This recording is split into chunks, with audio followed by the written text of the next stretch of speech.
Now I'm going to say this.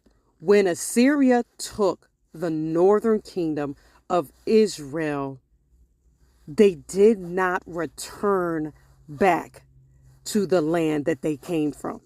Now, Judah was taken away by the Babylonians, and they did return. Because remember, Jesus had to come, right? So they had to return back to their land.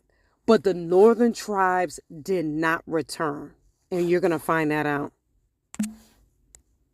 All right, 2 Kings 17, 1 through 23. Hosea, son of Elah, began to rule over Israel in the 20th year of King Ahaz's reign in Judah. He reigned in Samaria 9 years. He did what was evil in the Lord's sight, but not to the same extent as the kings of Israel who ruled before them. King Shalmaneser of Assyria attacked King Hosea. So Hosea was forced to pay heavy tribute to Assyria, but Hosea stopped paying the annual tribute and conspired against the king of Assyria by asking King So of Egypt to help him shake free of Assyria's power. When the king of Assyria discovered this treachery, he seized Hosea and put him in prison. Samaria falls to Assyria. Then the king of Assyria invaded the entire land, and for 3 years he besieged the city of Samaria. Finally, in the 9th year of King Hosea's reign, Samaria fell, and the people of Israel were exiled to Assyria. They were settled in the colonies in Halah, along the banks of Harbor River, and Gozan, and then the cities of the Medes. This disaster came upon the people of Israel because they worshipped other gods. They sinned against the Lord their God, who had brought them safely out of Egypt and had rescued them from the power of Pharaoh, the king of Egypt. They had followed the practices of the pagan nations the Lord had driven from the land ahead of them, as well as the practices the kings of Israel had introduced. The people of Israel had also secretly done many things that were not pleasing to the Lord their God. They built pagan shrines for themselves in all their towns, and from the smallest outpost to the largest walled city. They set up sacred pillars and Ashtoreth poles at the top of every hill and under every green tree. They offered sacrifices on all the hilltops, just like the nations the Lord had driven from the land ahead of them. So the people of Israel had done many evil things, arousing the Lord's anger. Yes, they worshiped idols despite the Lord's specific and repeated warnings.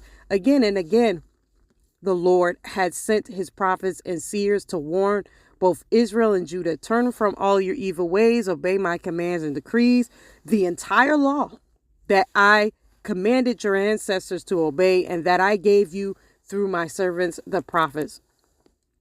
But the Israelites would not listen. They were as stubborn as their ancestors who had refused to believe in the Lord their God.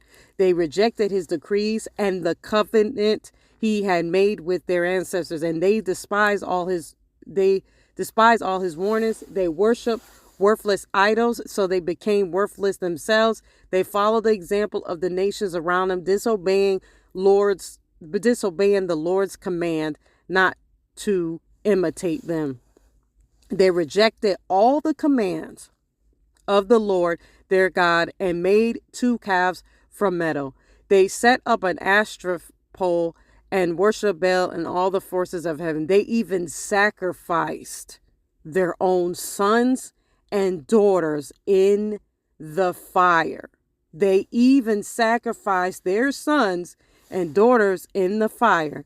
They consulted fortune tellers and practiced sorcery and sold themselves to evil, arousing the Lord's anger. Because the Lord was very angry with Israel, he swept them away from his presence. Only the tribe of Judah remained in the land. Only the tribe of Judah remained in the land. Only the tribe of Judah remained in the land.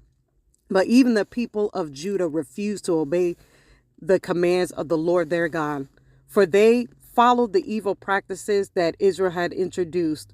The Lord rejected all the descendants of Israel. He punished them by handing them over to their attackers until he had banished Israel from his presence.